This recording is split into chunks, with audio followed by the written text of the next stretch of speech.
tahun 2016 tentang pemilihan gubernur dan wakil gubernur, bupati dan wakil bupati, wali kota dan wakil wali kota, bahwa hari pertama kampanye dilakukan dalam rapat paripurna DPRK dengan cara penyampaian visi misi dan program dari pasangan calon secara berurutan dengan waktu yang sama tanpa dilakukan dialog yang insya Allah akan kita laksanakan pada pukul 10 waktu Indonesia Barat di gedung utama DPRK Aceh Barat.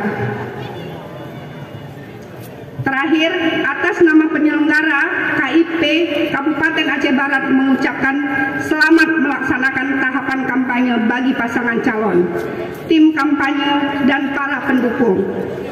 Semoga sampai dengan tanggal 23 November nantinya berjalan dengan baik dan lancar sesuai harapan kita bersama.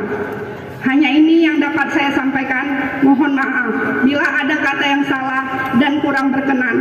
Kebaikan datang dari Allah Subhanahu wa taala dan kesalahan datang dari saya selaku manusia biasa yang tidak luput dari dosa. Wabillahi taufiq wal hidayah. Assalamualaikum warahmatullahi wabarakatuh.